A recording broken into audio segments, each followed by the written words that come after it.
ฮะใครอยู่บ่นั่งสู่ไปน้ำกันนี่แหละฮัดผ้าอยู่ผ้าอยู่ฮัดทำวัดสวดมนต์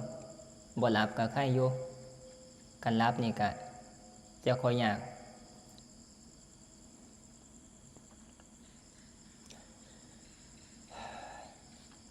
มืออื่น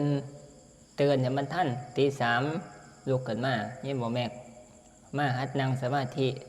ให้มันท่านตีสามผ้าปฏิบัติส่วงวันพระวันธรรมดาเนี่ยกับบริผ้าเฮ็ดทรงก็สิเป็นตะบ่ไหวนะธรรมาก็เลยบริผ้าทำวัดยังมื้อเช้าผ้าทำแต่ทำวัดแรงแต่ว่าการวันพระนี่ต้องลุกขึ้นมาน้ำกันฝึกหัดอยู่วัดก็ต้องปฏิบัติธรรมให้มันเหมาะสมกับเพศมันก็สิเหมาะกับการเป็นอยู่สถานที่วัดว่าเป็นหม่องที่อยู่ปฏิบัติธรรมมันจะก็สิบ่เป็นหนี้เขาหนี้น้ำพระเจ้านะบ่เป็นหนี้เกี่ยวกับสถานที่ที่อยู่อาศัยกุฏิทุกอย่างนั่นแหละที่อยู่การอยากมาอยู่วัดนี่ก็ต้องแลกโดยการปฏิบัติธรรมคำว่าปฏิบัติธรรมปฏิบัติแบบใดก็อาศัยการสวดมนต์นั่งสมาธิทำวัดฟังเทศน์นี่แหละเป็นสัญลักษณ์ในการปฏิบัติธรรมเบื้องต้นสำหรับผู้ใหม่การจะไปเอาเรื่องฝึกสติมีสติอยู่บ่ต้องมาทำวัดบ่ต้องมานั่งสมาธิบ่ต้องฟังเทศน์ก็เป็นการปฏิบัติธรรมอะไรก็แม่นอยู่สำหรับผู้ที่ปฏิบัติเป็นแล้วแต่ว่าการเริ่มนับจาก1ไปหา2หา3นี่ผู้ใหม่มันก็ต้องอาศัยการนั่งสมาธินั่งทำวัดฟังเทศน์การเดินจงกรมเป็นสัญลักษณ์ของการปฏิบัติธรรมแต่ว่าเฮ็ดไปแล้วบานสิเข้าใจน้อยหลายปานใดนี่ก็เป็นอีกเรื่องหนึ่งเป็นเรื่องภายในใจของแต่ละคนบ่สามารถที่จะเข้าไปเบิ่งได้แต่ว่าบานนี่คันได้เห็นลักษณะการเป็นอยู่เนี่ยมันก็คุ้มค่าคู่ควรกับการกินข้าวญาติโยมเขาเจ้าและก็คู่ควรกับการที่จะพักอยู่วัดใส่ทุกอย่างมันสิมีค่าใส่ใจทุกอย่างการอยู่กุฏิการใส่น้ำใส่ไฟทุกอย่างเนี่ยแหละอาศัยการปฏิบัติธรรมเป็นเครื่องเลี้ยงดูเฮาในส่วนนี้การอยู่ซื่อๆคันบ่ได้ปฏิบัติธรรมนี่มันเป็นหนี้ของผู้อื่นเขาเจ้าแล้วก็เป็นบาปพร้อมนี่แหละความหมายจังว่าการที่อยู่วัดบ่ว่าสิเป็นวัดใดก็สร้างวัดบ้านวัดป่าก็สร้างคันบ่อยากเป็นหนี้บุคคลผู้อื่นผู้ที่เขาให้ทานมาเราต้องปฏิบัติธรรมเป็นเครื่องแรกในการอยู่บ่มีดอกหม้องใดที่ไปอยู่ฟรีกินข้าวฟรีอยู่เฮือนฟรีใส่น้ำใส่ไฟฟรีแม้แต่อยู่เฮือนพ่อเฮือนแม่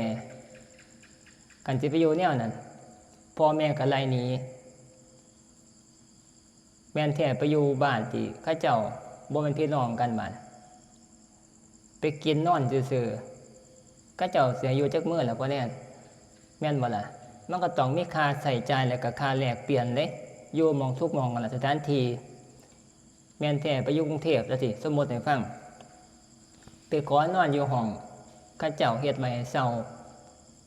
ขอนอนซื่อๆเด้อบ่จ่ายเงินจังซี่เขาเจ้ามาเสียอยู่ก็ต้องมีค่าใช้จ่าย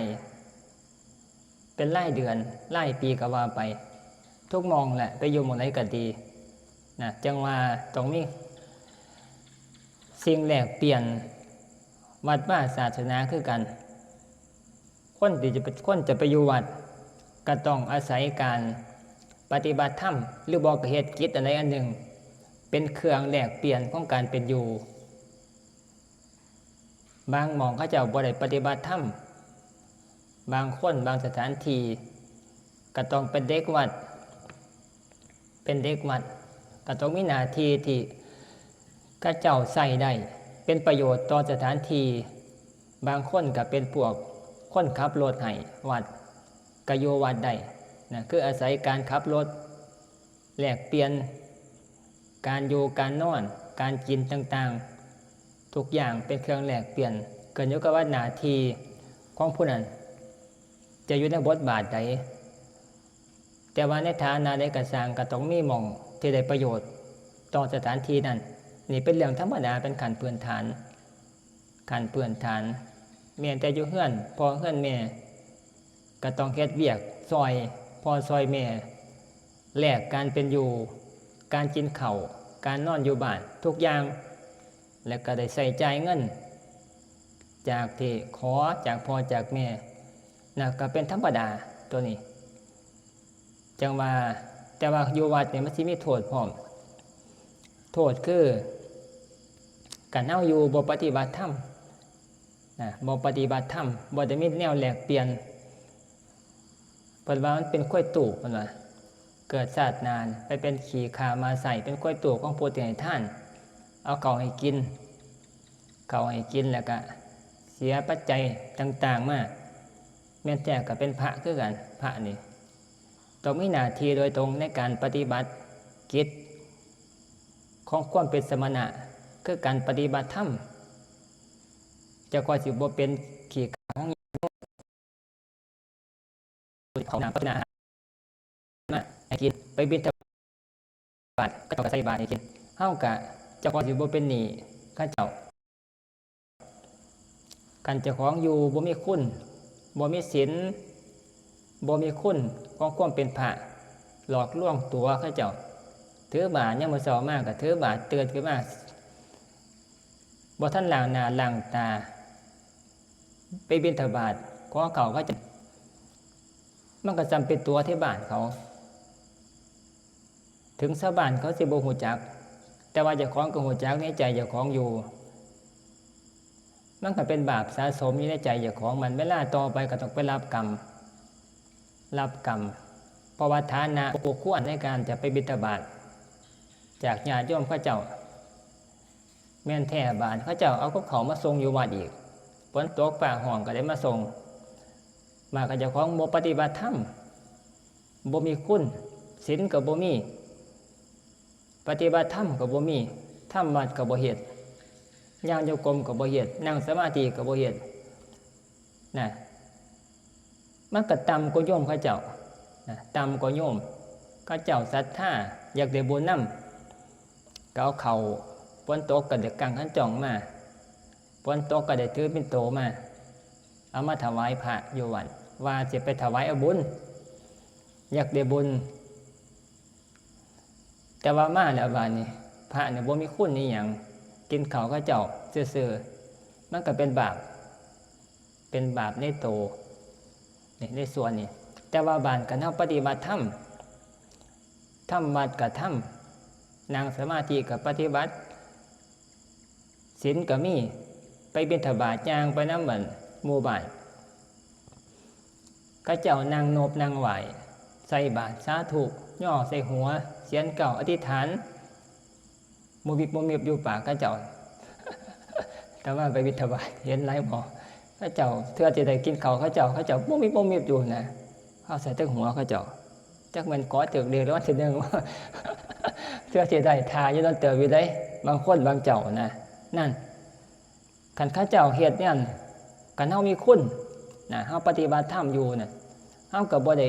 ละอายนะจิตใจก็อาถรรพ์นะอาถรรพ์บ่ได้ละอายใจในสิ่งที่ข้าเจ้ากราบข้าเจ้าไหว้ข้าเจ้านบข้าเจ้าย่อมือใส่บาตรนั่นเฮาก็อาถรรพ์จิตใจมีความอาถรรพ์มีความนะยินดีนะอาถรรพ์แล้วก็ยินดีว่าเจ้าของคุณคู่ควรต่อการตักขิณาทานต่อการอัญชลีต่อการกราบไหว้ต่างๆนะใจเนี่ยก็เป็นใจที่สูงใจของพระน่ะใจสูงเพราะว่าหัวจักเจ้าของอยู่ว่าเจ้าของมีคุณ คู่ควรแก่ข้าเจ้าใส่บาตรให้กินนั่น มันก็เป็นแนวนั้นบาในการจิตใจผู้ใดบ่ได้มีธรรมจิตใจเป็นผู้ที่ทุศีลเป็นพระนั่นไปบิณฑบาตนำเขาเจ้าก็แนมองแต่เงินบาดก็สิใส่เงินบ่ใบลอยใบพันจังซี่นะกัดเป็นข้าวเป็นน้ำเป็นหยังต่างๆก็บ่อยากได้นำเขาเจ้านะก็แนวนั้นใจก็ตกต่ำนะใจตกต่ำนะในส่วนนี้เวลาโยมมาจังหันนะมาจังหันมานำมาวัดมาว่าเขาเจ้ามาเอากอนุโมทนายินดีว่าเขาเจ้ามาสร้างนำทำบุญก็ดีใจที่เขาเจ้าได้สร้างทางไปสวรรค์นะความคิดน่ะมันก็ต่างกันเด้นะการมองความเห็นต่างๆเกิดอยู่กับคุณธรรมมีในใจความคิดมันสิต่างกันกันแนวนี้มันก็บ่เป็นบาปนะบ่เป็นบาป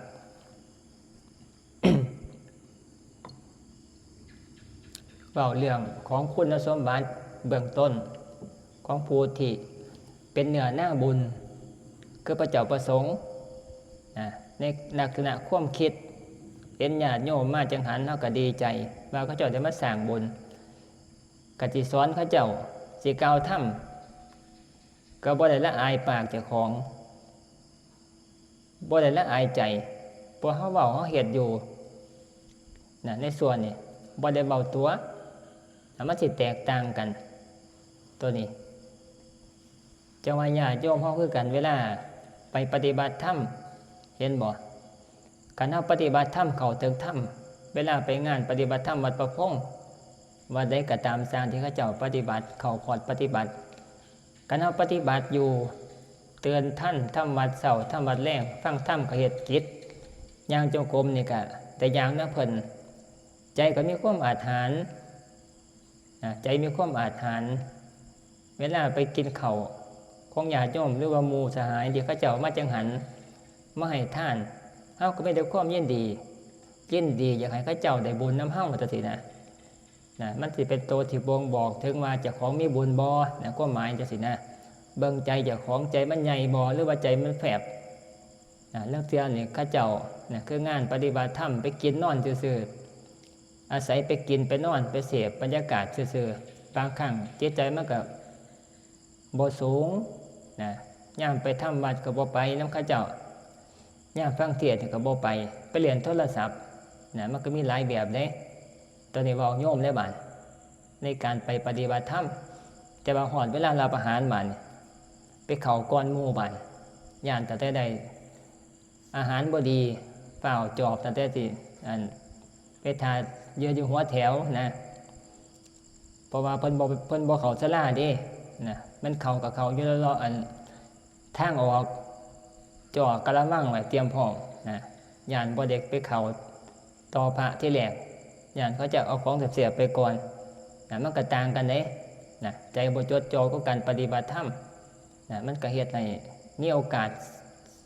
ต่อการที่จะเป็นหนี้คุณของผู้อื่นจังซี่ตัวนี้เว้าการไปปฏิบัติธรรมและก็คุณของพระเจ้าประสงค์ในส่วนนี้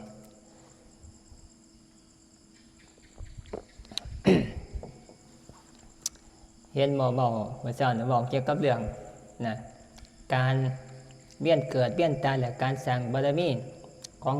พระเถระพระมหากัสสปะและก็นางพัทธากาปิลานีภิกษุณีและก็พระเถระภิกษุสงฆ์ต้นตำรับหรือว่าต้นศาสนาสมัยครั้งพุทธกาลเคยเกิดเวียนตายคู่กับพระพุทธเจ้าที่มาจักสิว่าทุเรศนับภพนับศาสตร์บ่ได้เคยเป็นลูกเป็นพ่อกันพระมหากัสสปะนี่เกิดเทื่อสิสร้างบารมีเทื่อสิเต็มเพิ่นว่าช่วงที่เป็นพระสุวรรณสามเป็นชาดกเป็นศาสตร์หนึ่งของพุทธเจ้า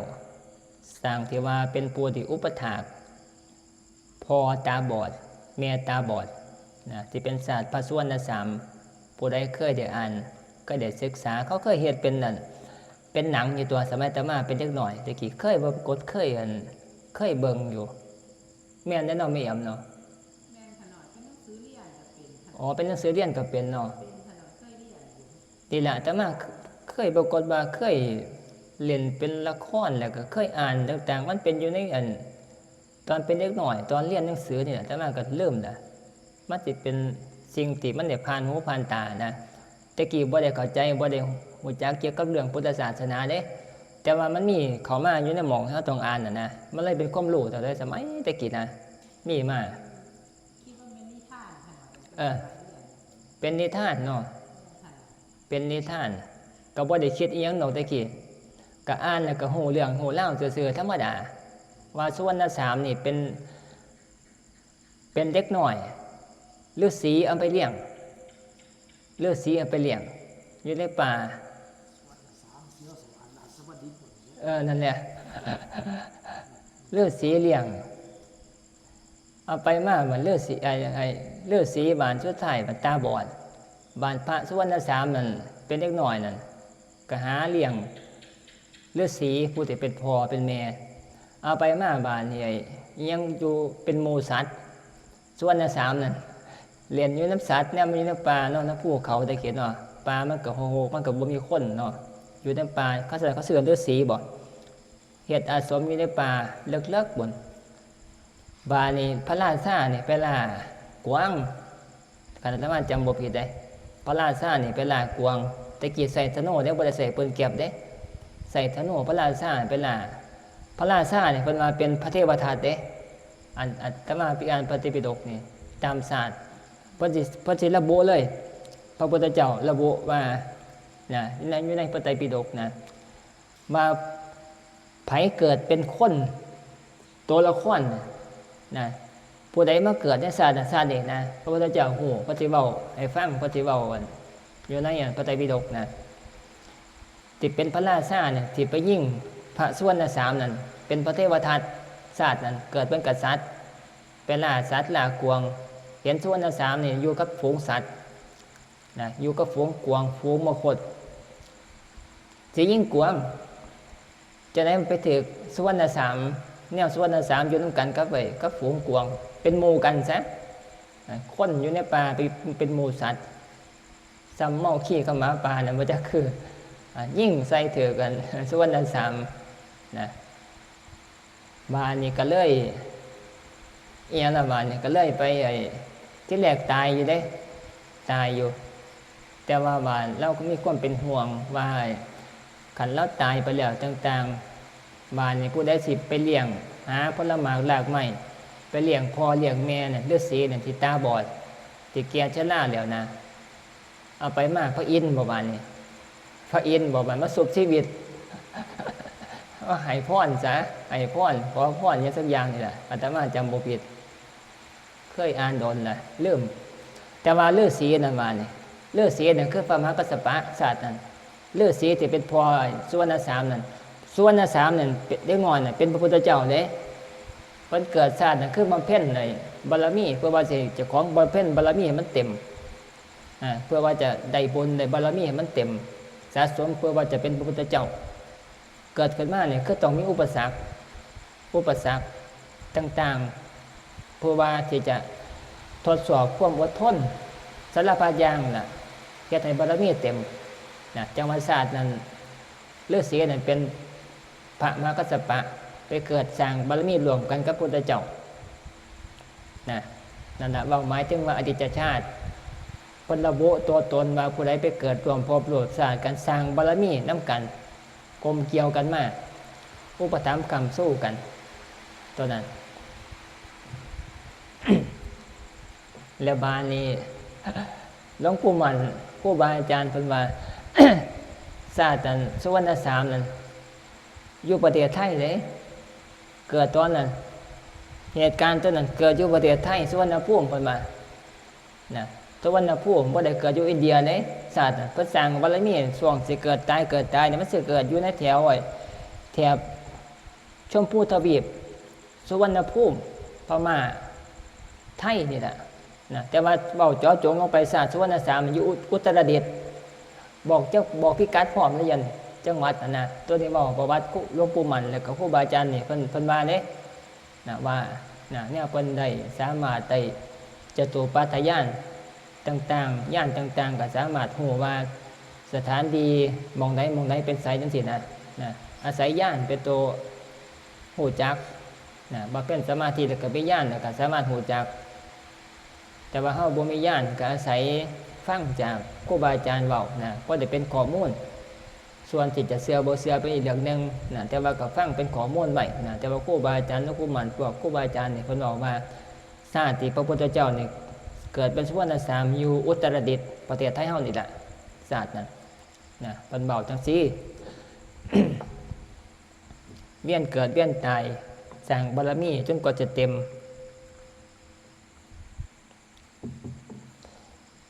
เดี๋ยวสิไปอ่านประวัติอันนี้ไหมเริ่มแล้วบ่ได้ทวนนั่นหลงแล้วจำบ่ได้เริ่มแล้วข่าวๆอยู่ข่าวๆเกี่ยวกับเรื่องประวัติชาดกต่างๆปฏินิบัยแน่พระเวสสันดรแน่หลายๆองค์ชนกแน่หลายภพชาติที่